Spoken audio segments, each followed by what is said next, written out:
Mungkin hanya usia ya, karena orang tuanya udah tua. Tapi sering sekali Mukhtar tuh dimimpiin, dalam mimpinya nih, didatangi nih dalam mimpinya nih, makhluk-makhluk yang aneh. Terus sempet tuh goyang. Hadirlah aroma-aroma yang sudah tidak menyenangkan. Pertama, dan kemunculan bergoyangnya pepohonan kencang sekali. Sehingga saya juga waktu saya wiridan di dalam musola itu, kok musola juga goyang-goyang. Perasaan saya dan badan saya pun goyang-goyang. Kok ini melihat pohon bergerak kencang. Hei manusia, perlu kamu ketahui. Dengan sombongnya dia menepuk dada si Raja Jin itu. Ini saya, Raja Jin. Saya adalah Raden Werdinata, si penguasa Kesultanan Pulau Mas. Kamu belum tahu sih. Sekarang saya beritahu. Kenapa kamu mengadakan untuk pembatalan perjanjian jiwa yang dibuat oleh calon sekutu saya?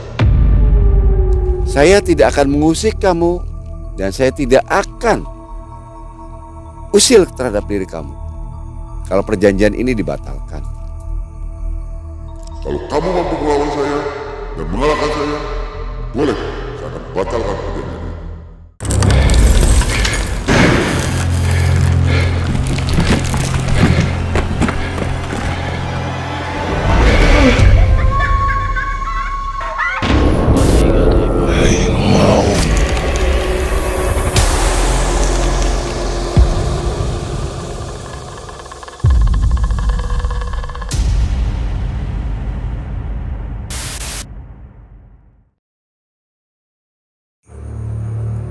Yaitu yang tadi dikatakan seorang panglimanya, dia membawa lagi yang lebih tinggi lagi ilmunya, yaitu patihnya. Sempat panglima tadi tuh mengatakan kepada Kiai, Saya belum kalah, ingat manusia. Ingat itu, saya belum kalah. Kemarin saya sempat meninggalkan kamu. Bukan lantaran saya kabur takut sama kamu. Saya ingin melaporkan kejadian ini kepada pimpinan saya. Kalau saya punya patih, saya laporkan ke patih. Akhirnya inilah patih saya. si makhluk tersebut yang tadi mengatakan dirinya itu panglima perang membawa seorang patihnya. Patih dari makhluk asal itu, yaitu patih dari Raja Jin yang ada di Pulau Mas. Si patih tersebut langsung melontarkan kata-kata kasar terhadap pembimbing saya. Hei manusia, kamu belum seberapa ilmu kamu. Kamu belum tahu saya kesaktian saya. Saya maha patih yang maha sakti di kerajaan saya.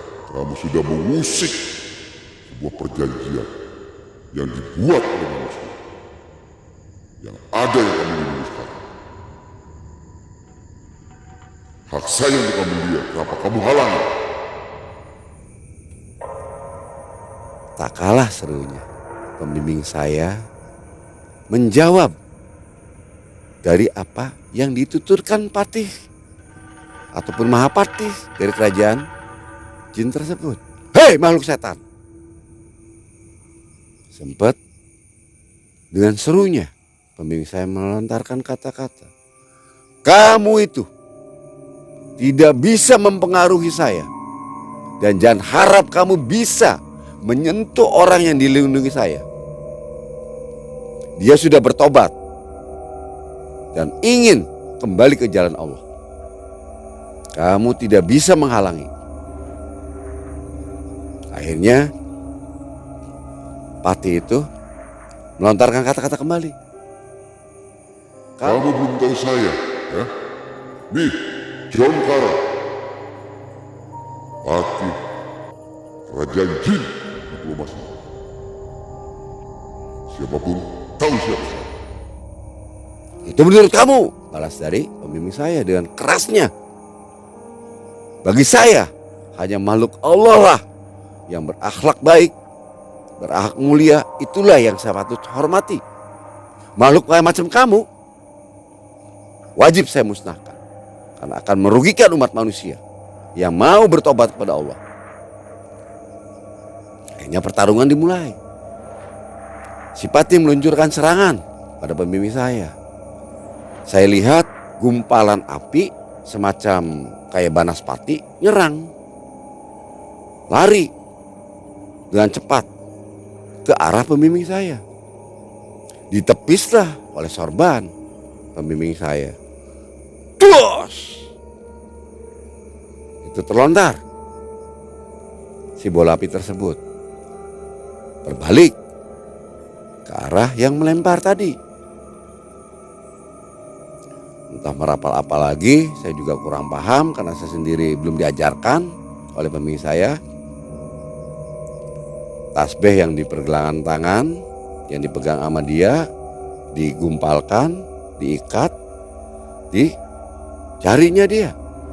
Dan sorban yang tadi untuk melontarkan ataupun mengepret ya, si bola api itu dipegang, dibulatkan kembali di tangan, sempat diputar-putar. Sembari beliau tuh mengatakan dan melafat apa saya nggak terdengar, hanya mulutnya aja yang bergerak-gerak, komat kamit, entah apa yang dilafatkannya. Kayak saya sendiri belum tahu karena ngerasa belum diajarkan. Saya terus menyaksikan.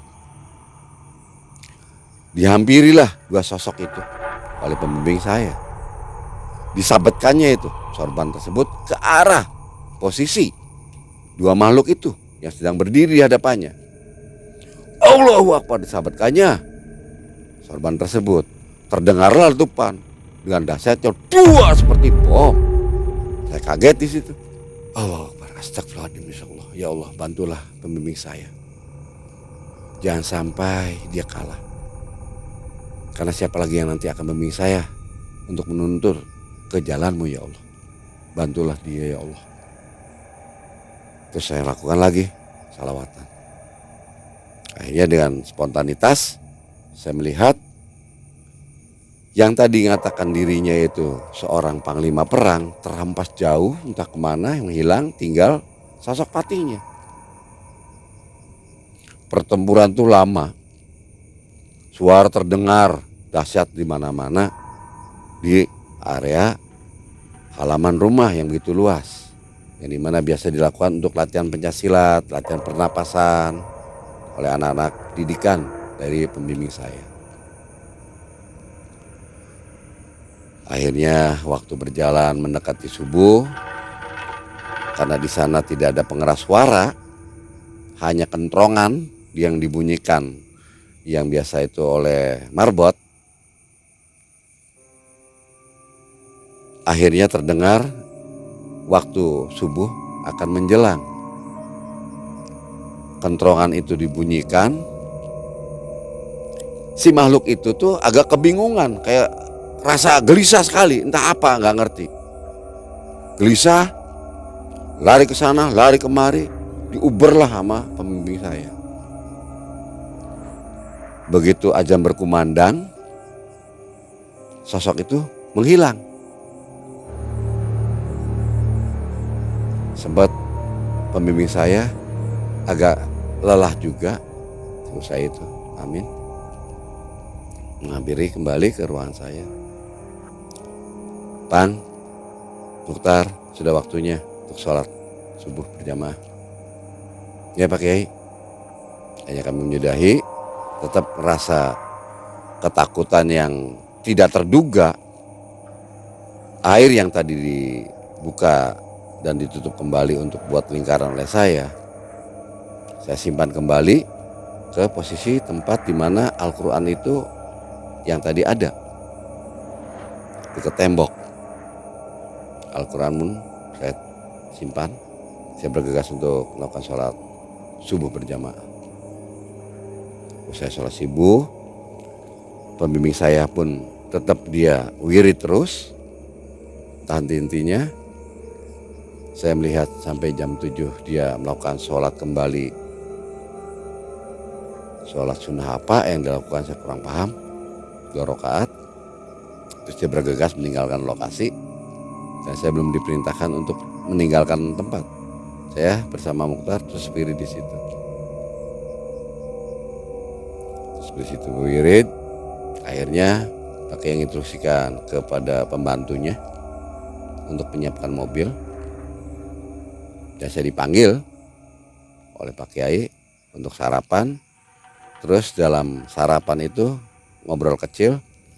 Mukhtar, sudah waktunya kita ke tempat di mana kamu mengadakan satu perjanjian. Kita datangin ke sana. Akhirnya si sopir itu menyatetar segala macam. Singkat cerita kami makan selesai. Kami berempat berangkat. Sopir, pembimbing saya dan Mukhtar ke lokasi di mana Mukhtar mengadakan satu perjanjian dari pesugihan, yaitu perjanjian jiwa. Singkat cerita, ketemulah di situ lokasinya dan menanyakan kepada Mukhtar, Mukhtar, di sini pasti ada juru kuncinya. Juru kuncinya yang harus temui saya di mana? Tolong antar saya ke sana sama kamu. Bang, tinggal lah. Saya datangin lokasi tempat tinggal juru kunci. Singkat cerita sejumlah juru kunci. Saya ngobrol kepada juru kunci karena saya diperintahkan untuk jadi juru bicara. Maaf Pak, Bapak masih kenal teman saya? Agak samar-samar juru kunci karena mungkin banyaknya tamu yang datang yang mengadakan pesugihan. Sebetulnya di situ tuh Pak juru kunci itu selalu memberikan nasihat-nasihat yang baik kepada si calon pelaku pesugihan. Dilarang jangan melakukan dari pagi sampai petang. Akhirnya Mukhtar tim karena memaksa pengen cepet kaya. Karena mungkin rasanya dia maksakan, sempet dia ngomong, kamu tahu resikonya sendiri kan? Akhirnya juru kunci ingat. Iya ingat, ini kejadian 3 tahun yang lalu nih, tahun 99 kalau nggak salah. Kamu yang maksakan diri, terus-terusan saya ingatkan kamu kan udah berulang kali. Dari pagi kamu datang sampai malam, tetap kamu meminta terus. Sampai merengek-rengek untuk dilakukan ritual. Akhirnya karena saya rasa iba juga ke kamu, saya lakukan. Terus saya udah bilang ke kamu, resiko kamu sendiri. Nah kenapa kamu sekarang datang? Kembali kemari. Apa kamu mau menyiapkan kembali bahwa teman-teman kamu untuk punya pesugihan? Pikirnya si juru kunci, saya bertiga ingin melakukan kembali pesugihan di bawah si Mukhtar. Orang gila kata itu. Pak juru kunci, maaf. Saya datang kemari ingin membatalkan perjanjian itu, menyudahinya, bukan saya ingin melakukan. Auzumin dalik. Maaf Pak, perjanjian sudah dibuat, tidak bisa dibatalkan. Mau hasil mau tidak, saya tidak ada urusan. Urusannya si pelaku. Yang nimpati ya si pelaku, baik buruknya si pelaku yang nimpatin, bukan saya. Saya sih hanya sekedar mengemban amanah di sini untuk menjadi pengurus di sini. Tolong Pak, dengan sangat saya memohon pada Bapak untuk mengadakan ritual kembali untuk pembatalan masalah perjanjian ini. Saya tidak mampu, kata juru kunci sembari mengucap ke kita bertiga di sini. Saya tidak mampu. Yang mampu melakukan pembatalan itu rajanya, bukan saya hanya pengurus. Mungkin saya akan ajukan kepada dia, tapi akan dilakukan malam hari. Nggak bisa namanya pagi atau siang ritual ini. Ya sudah gini aja Pak.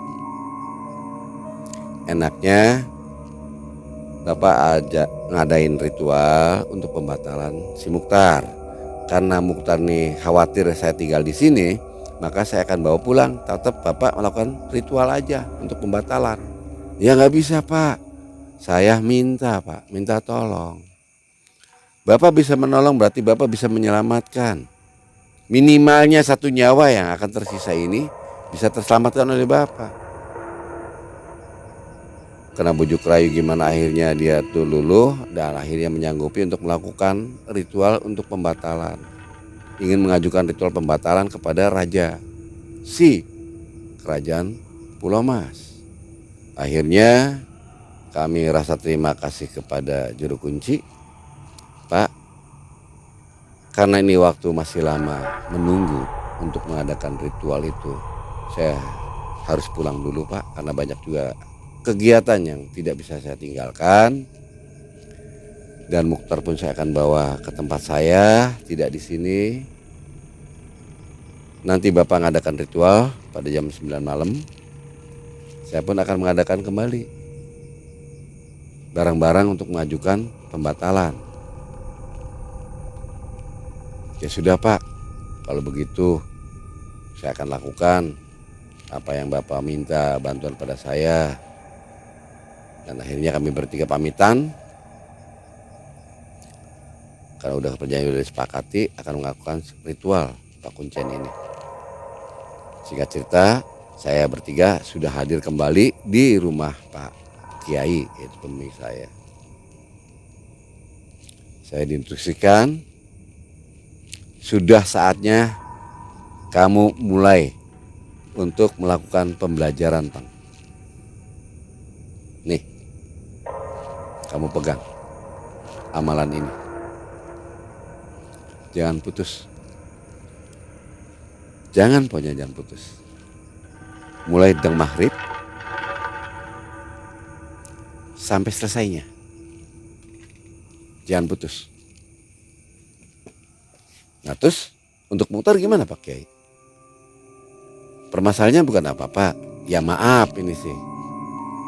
Mukhtar kan lagi genting ini posisinya. Saya tahu Mukhtar pun akan diberi tugas tetap terus membaca apa yang saya perintahkan. Tidak hanya Mukhtar diam saja. Sebetulnya Pak, bukan saya yang bertanggung jawab. Siapapun manusianya yang melakukan perbuatan dosa atau kesalahan, dia sendiri yang nanggung. Bukan saya yang harus menerima resiko untuk membersihkannya, dia sendiri yang sudah membersihkannya.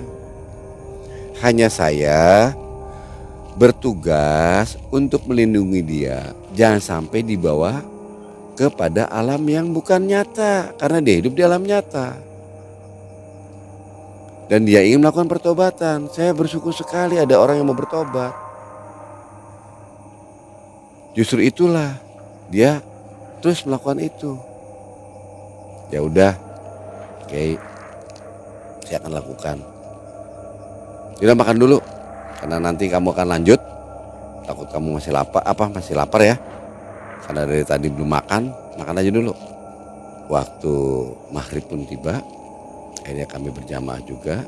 Disitulah awal mulanya saya melakukan cara menangani hal-hal yang aneh yang merisai diri saya dan merisai si korban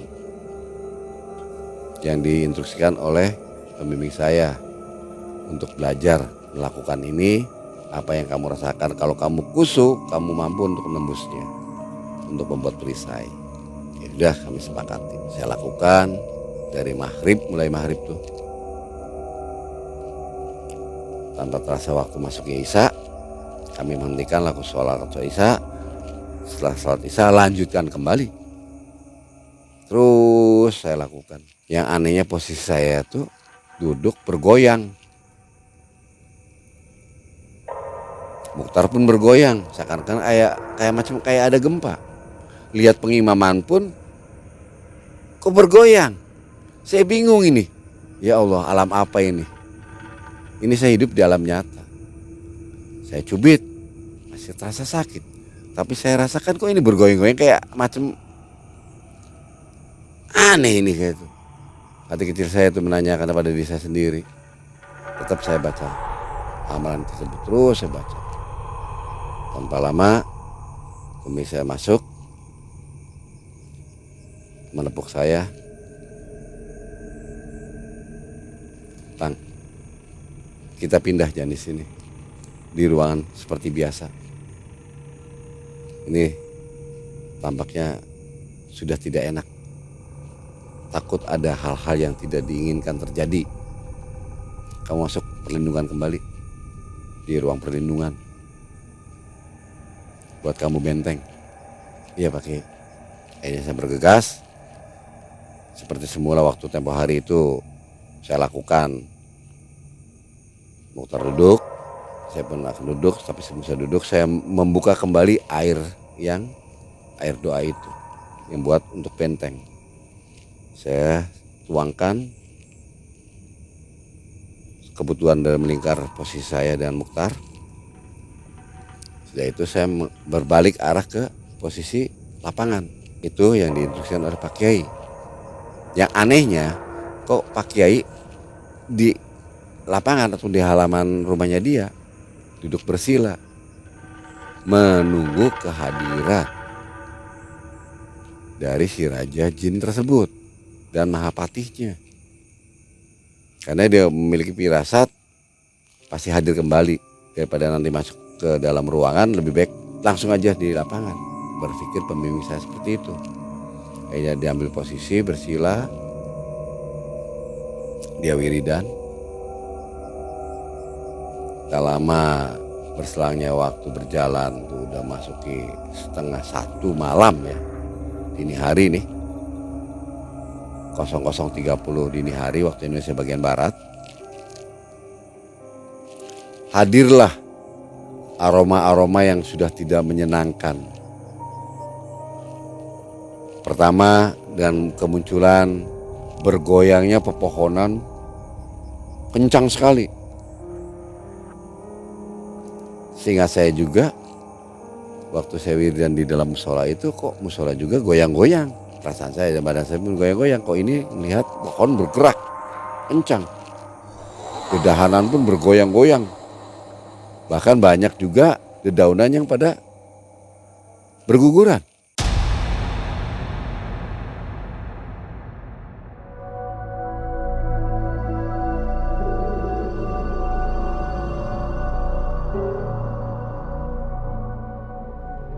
Hadirlah aroma-aroma yang sudah tidak menyenangkan. Pertama, dan kemunculan bergoyangnya pepohonan kencang sekali. Kayaknya ini datang. Banyak sekali pohon-pohon semuanya bergoyang. Tanpa waktu terasa datang, sebuah cahaya hitam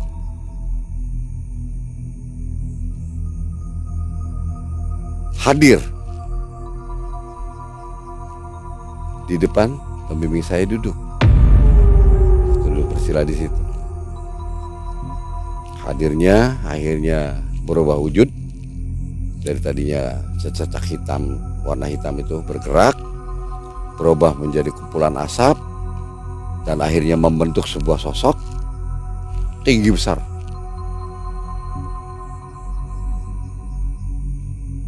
Sampai dia mengatakan pada pembimbing saya, Hei, saya datang kembali.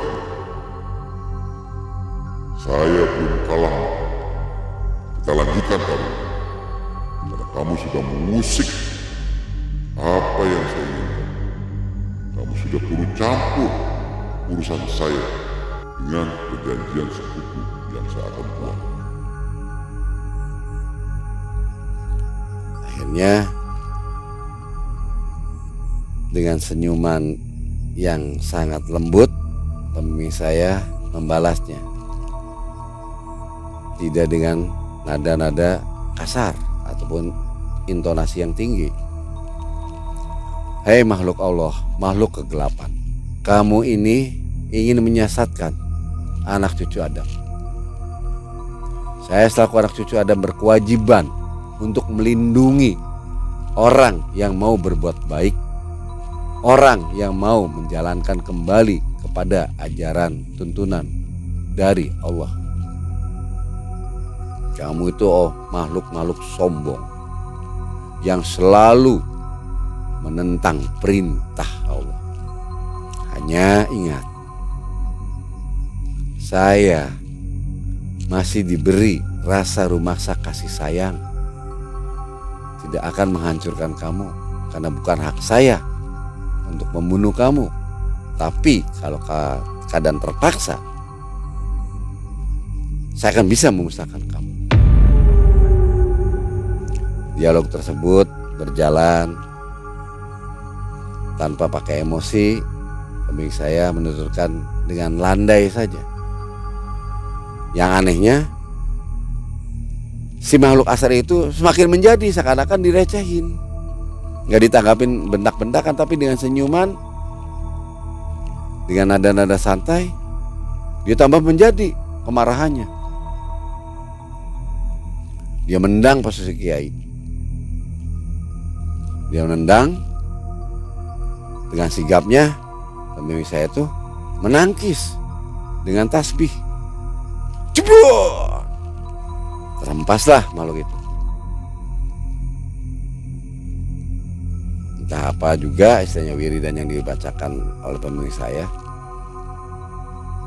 tetap tidak beranjak dari posisi duduknya, menanti kehadiran dia datang kembali. Dia menyerang secara tiba-tiba dari jauh dengan ratusan bola api yang mengarah ke pembimbing saya. Dengan sigapnya pembimbing saya membuka sorbannya, melebarkan sorbannya pakai hempasan tangan, dikepraknya, disatukan, langsung dibentang kembali, diarahkan kepada datangnya bola api itu. Dihempaskan, si sorban itu dibuka langsung. Allahu Akbar. Dengan serentak pula saat itu bola api terpental semuanya, seakan tersapu seluruhnya. Dan terus pembimbing saya melafadzkan, saya lihat qomat qamitnya, entah apa yang dibacanya. Saking kusuh, semakin kusuh. Dan sosok tersebut penasaran kembali, 2 kali nyerang, tidak ada apa-apanya. Berpikirnya itu senjata saktinya dia. Begitu nyerang kembali, pembimbing saya mengeluarkan satu senjata cakra yang sudah dibawa dari tadi, dipersiapkan di balik pakaiannya dia. Diarahkan, dipukulkanlah kepada patih tersebut. Patih tersebut terhempas hilang. Kemudian datang angin kencang sekali setelah hilangnya patih itu. Datang kembali angin yang begitu kencang, seakan kayak puting beliung, yang menghempas posisi duduknya pembimbing saya. Entah dengan amalan apa, ditolaklah angin yang kencang itu oleh pembimbing saya dengan melontarkan lontaran takbir, dengan menghempaskannya sorban dan mengarahkannya senjata cakra itu ke arah angin yang mau melilit dia. Allahu Akbar. Serta merta angin itu terhempas, terlontar jauh. Pertarungan sengit dimulai. Waktu berjalan terus.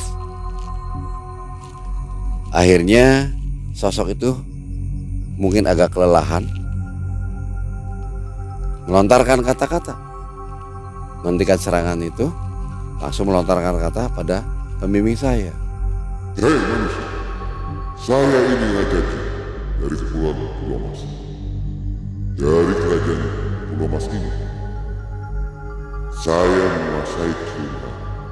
Saya mengambil hak saya. Kenapa kamu menghalang? Mengapa kamu menghalang-halang? Hah? Dengan kerasnya tutur kata itu kepada pembimbing saya. Dengan lembutnya pembimbing saya membalas ucapan si makhluk tersebut yang mengatakannya dia adalah Raja Jin di di kerajaan Pulau Mas. Siapakah kamu yang datang tidak sopan, tahu-tahu menyerang? Salah saya apa sama kamu? Saya tidak mengusik kamu. Akhirnya Raja Jin itu memperkenalkan diri kepada pembimbing saya dengan kerasnya tutur kata. Hei manusia, perlu kamu kata? Dengan sombongnya dia menepuk dada si Raja Jin itu. Ini saya, Raja Jin. Saya adalah Raden Ferdinand, si penguasa Kesultanan Pulau Mas. Kamu belum tahu sih, sekarang saya beritahu kamu.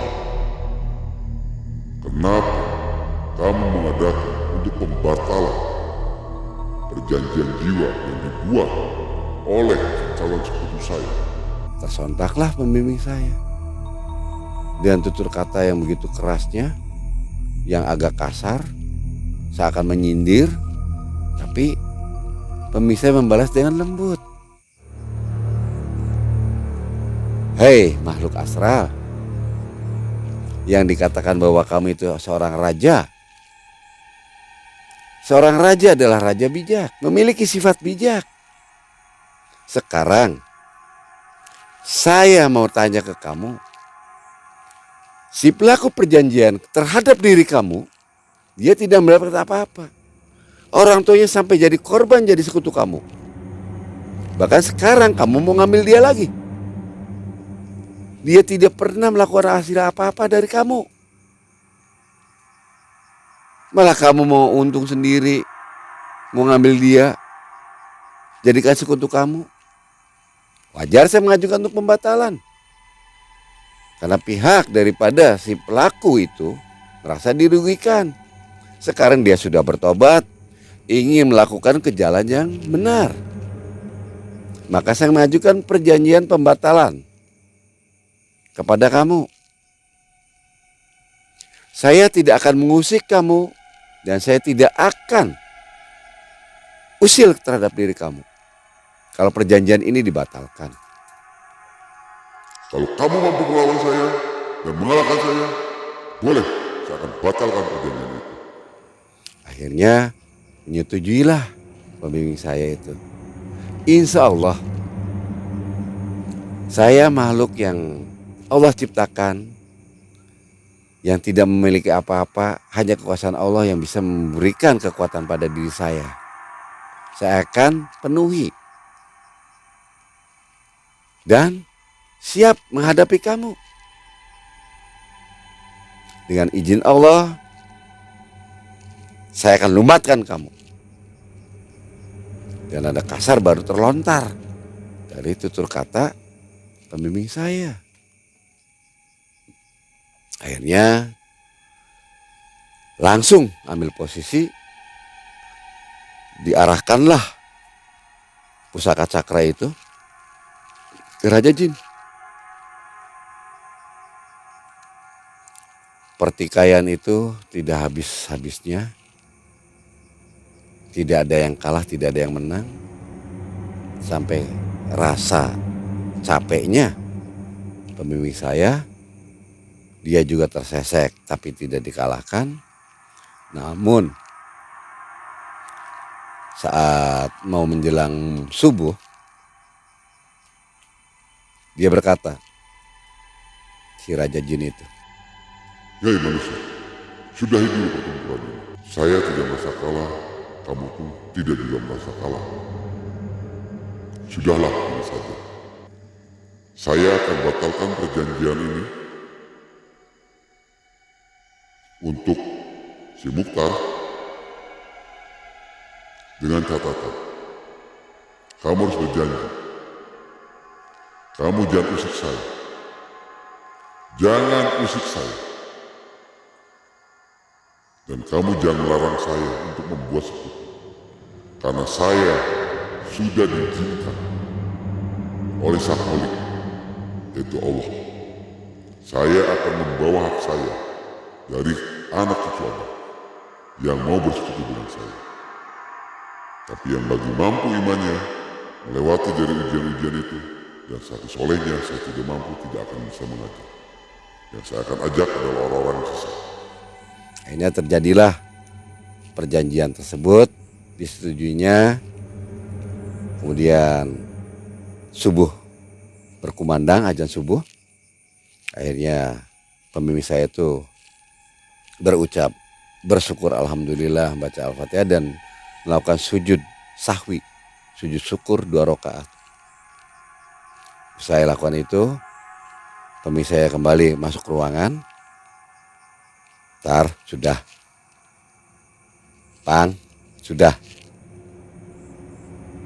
Jadi gini, alhamdulillah perjanjian kamu dengan dia sudah dibatalkan dengan kebijakannya dia. Si Raja Jin, penguasa kerajaan Pulau Mas. Tapi saya mengingatkan kepada kamu, terakhir kali, pertama dan terakhir kali saya membantu kamu dalam hal ini. Akan tetapi, kalau kamu ingin menjalankan pertobatan terus perlu bimbingan, saya akan bantu membimbing kamu kepada jalan yang benar. Mukhtar rasa haru dan bersyukurnya menangis terseduh, memeluk pembimbing saya. Terima kasih Pak Kiai, terima kasih. Nangis tanpa terasa menggelegar. Akhirnya Mukhtar ingin mencium kaki pembimbing saya. Si Mukhtar ditendang. Ditendanglah oleh pembimbing saya. Maksudnya bukan ditendang dengan kencang, bukan. Dihempas. Tidak boleh mencium kaki. Saya ini manusia, sama seperti kamu Mukhtar. Kalau kamu mau menyembahnya Allah, bukan manusia. Kamu mau pertobatan. Kalau begini sama aja kamu nganggap saya itu seperti Sang Holik yang tidak patut kamu bangga-banggakan. Kamu cukup menyembah pada Allah. Jalankan perintah Allah. Jauhkan larangannya. Itu saya sudah senang. Saya akan tetap membantu kamu selama kamu ingin menjadi orang yang baik dan benar. Saya akan berikan ilmu-ilmu kebenaran. Bukan ilmu kanuragan. Bukan ilmu kejigjayaan. Akan memberikan ilmu hak kebenaran. Agar kamu bisa benar ke jalan yang Allah ridhoi. Akhirnya kesepakatan itu telah dilakukan. Mukhtar mengiyakan atas tuturan kata dari pembimbing saya. Karena pembimbing saya bersepakat ingin membimbing Mukhtar kalau mau melakukan hal yang benar. Dan untuk pertama dan terakhir kali membantu Mukhtar dalam hal kejahatan ataupun di luar akidah. Karena beresiko tinggi. Ini beresiko tinggi Mukhtar. Nyawa kamu taruhannya. Karena siapapun juga yang punya hak ngambil nyawa ataupun jiwa, itu semua itu milik Allah. Hanya Allah yang punya kuasa. Hanya Allah itu. Gimana pun juga namanya manusia ingin membunuh manusia lagi, kalau belum waktunya, paling luka-luka, gak mungkin mati Mukhtar. Karena umur manusia itu Allah yang tentukan. Ada juga bisa mati, orang yang ditikam itu lantaran sudah waktunya. Dan waktu saat dilahirkan perjanjian itu, matinya dia itu atau wafatnya seseorang, seperti itu yang dalam perjanjian. Akhirnya Mukhtar mengutarakan kepada saya terima kasih banyak atas bantuannya, begitu pada pembimbing saya. Dan meminta petunjuk juga, Pak Kiai, terima kasih sekali. Saya harus apa Pak Kiai? Sekarang perjanjian saya sudah dibatalkan dan nampaknya bencana yang untuk menghantui saya itu sudah lepas nih Pak Kiai. Mukhtar, ini awal perjalanan kamu, bukan akhir. Kamu melepaskan diri genggaman dari si iblis itu, tapi awal kamu dalam pembenahan diri untuk laku lampah kamu ke depan. Bukan akhir. Ingat ini pelajaran kamu. Sekarang waktunya kamu untuk mendoakan kedua orang tua kamu yang telah jadi korban perjanjian kamu. Kasihan arwahnya. Kasihan, kirimi doa sama dia. Lebih baik sekarang juga kamu siap-siap datangi ke ziarah kuburnya. Sudah, nanti lain waktu kalau kamu butuh atau apa, tinggal datang kemari. Toh saya udah kenal kamu. Dia jangan sungkan-sungkan. Gak usah istilahnya bersama Jampang, gak apa-apa. Kamu sendirian juga gak ada masalah. Jangan rasa gak enak sama Jampang. Jampang pun akan mengikhlaskan kalau untuk kebenaran. Dan saya rasa kamu akan bisa baik. Hanya kesepakatan atas anjuran dari pembimbing saya. Akhirnya Mukhtar pamitan pada saya dan pada pembimbing saya untuk melakukan apa yang diberikan petunjuk untuk berziarah ke makam orang tuanya untuk mendoakan ziarah kubur di sana. Akhirnya sampai sekarang saya belum ketemu lagi Kang. Itulah yang saya alami saat seseorang melakukan pesugihan yang gagal tapi berimbas Kang.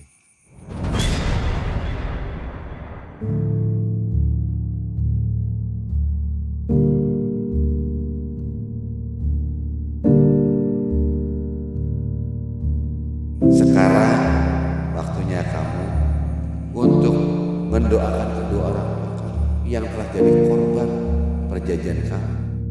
Kasihan. Datangi ke ziarah kuburnya. Kenapa orang itu membatalkan perjanjian pesugihan itu? Ada masalah apa sebenarnya? Jadi gini Kai, dia melakukan perjanjian, ternyata yang didapati dia tidak ada hasil, tapi orang tuanya jadi korban. Berpikir si Mukhtar ini mungkin hanya usia ya karena orang tuanya udah tua.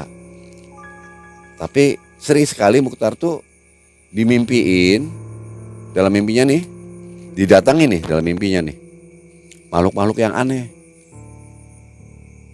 Terus sempet tuh goyang. Didatangilah yang namanya si ini ya,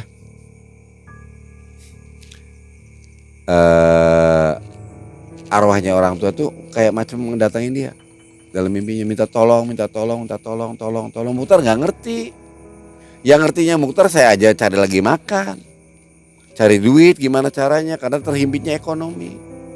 Yang anehnya baru terasa oleh Mukhtar itu dengan bulan yang sama. Nah mendekati bulan yang sama ke tahun berikutnya dirasakan oleh Mukhtar, dihantui terus, diajak terus. Saya tidak dapat hasil apa-apa, kok jadi korban keluarga saya, kata si Mukhtar. Dan akhirnya gimana caranya saya untuk mencari perlindungan, karena ngerasa saya tidak melakukan pesugihan. Hidupnya melarat terus, mana suginya, mana kayanya, bahkan tambah menderita. Akhirnya cari, ketemulah kebetulan sama teman saya si Jai. Jadi kalau di daerah itu yang melakukan pesugihan di situ, Ya. banyaknya gagal apa berhasil? Kebanyakan gagal Kang. Kebanyakan gagal. Tipu daerah ini dayanya itu. Ini ya daerah. Iya daerah sekitar sini nih. Jadi masyarakat sini kebanyakan dulu, ya cerita daripada Pak Kuncen. Ini awalnya itu boleh dikatakan masyarakat sini untuk kemakmuran, tujuannya untuk kemakmuran masyarakat sini. Sampai akhirnya apa? Terembuslah sampai ke luar pulau. Bahkan yang dari luar negeri pun, dari mancanegara nih ada yang datang. Kata Kuncen. untuk melakukan pesugihan. Jadi yang ada kabarnya Gagal semua. Jarang ada yang berhasil, Kang Ai. Itu tipu dayanya dari iblis. Karena ingat bahwa iblis akan mengajak semua turunan Adam yang tidak menjalankan aturan dari Allah atau Sang Pencipta. Apa enggak pada tahu ya yang lainnya? Korban-korban selanjutnya kalau melakukan pesugihan situ pasti gagal.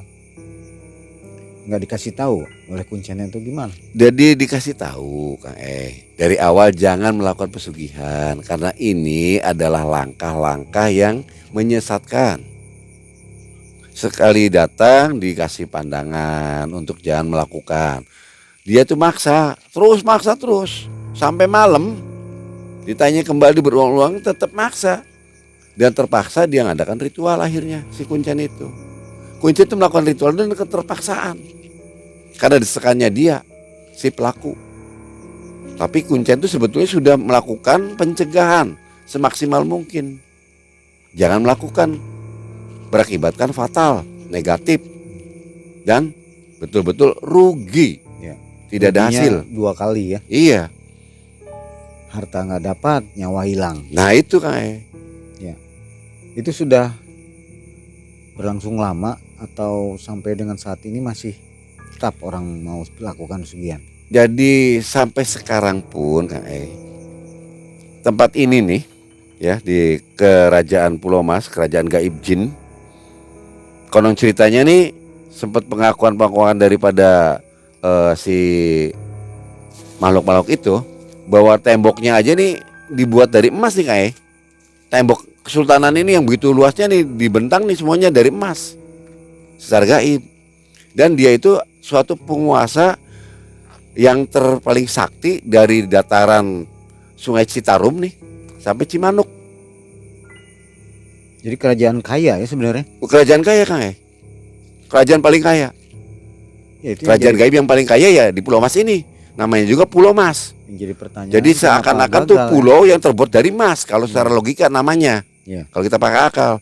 Maka saya juga istilahnya tuh sebelum bertindak selalu pakai akal. Pakai akal, sadurkan hati, kembalikan pada Al-Quran. Ada nggak nih sadurannya? Kalau nggak berani Kang Bukan Pulau Mas Jakarta bukan? Bukan. Itu apa Pulau Mas Jakarta apa? Kalau Pulau Mas Jakarta itu hanya sekedar nama saja Kang Kalau di sini betul-betul asli kerajaan jin ya. Kerajaan jin, Kesultanan Jin nih yang dibawahi oleh seorang raja yang bernama Werdinata. Iya. Dan dia memiliki juga Mahapati yang paling sakti yaitu namanya Jongkara. Dan pernah memiliki panglima perang di sini yang namanya Kalasrenggi yang sekarang menjadi pimpinan kerajaan siluman lagi itu di daerah Trisi. Trisi di mana tuh? Kabupaten Indramayu juga. Kerajaan kecil yang di bawah naungannya yang ini nih. Si Pulau Mas ini, Kesultanan Pulau Mas. Kerajaan siluman ya. Iya. Oke, Mbak Jambang, ini ceritanya panjang dan sebuah pelajaran. Silakan pesan-pesannya yang terakhir. Untuk pesan kepada sahabat-sahabat saya dan sobat-sobat saya di malam mencekam, khususnya tolong gunakan akalmu, bersahabatlah dengan akalmu, sadurkan hati, kembalikan kepada Al-Quran, tuntunan yang harus kita lakukan apa, jangan pakai nafsu.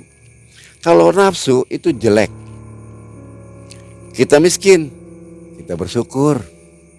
Dengan rasa bersyukur ini, semakin tingginya rasa syukur, Allah akan memberikan nikmatnya lebih syukur lagi. Jangan takut kemiskinan, karena Allah menciptakan manusia itu diberi akal, pakai akalmu. Mana yang hak, mana yang batil, ambil yang hak. Kebenaran itulah didirikan. Yang batil kamu tinggalkan karena itu bukan hak kamu. Itu aja yang istilahnya di lintasan. Tapi sodakohlah itu untuk menyucikan harta kita. Karena banyak orang sekarang ini kaya iya, Harusnya malu dengan si miskin yang banyak bersedekah. Jangan hanya mau dilihat perlenteng, kekayaan segala macam, namun hatinya miskin. Walaupun saya ibaratkan miskin harta, tapi kaya hati Ya. dan kasih sayang. Luar biasa. Oke, Mbak Jambang, terima kasih atas kisah yang luar biasa ini. Untuk sobat Malam Mencekam, kalau Anda suka dengan cerita dari Abah Jampang, silahkan berkomentar di bawah, atau ingin sekedar ngobrol, nanti kami akan memberikan nomor WA-nya. Terima kasih Mbak Jambang atas ceritanya, ditunggu cerita yang lainnya. Makasih Kang Ai. Sampai di sini dulu Sobat MM, terima kasih supportnya. Wassalamualaikum warahmatullahi wabarakatuh. Waalaikumsalam warahmatullahi wabarakatuh.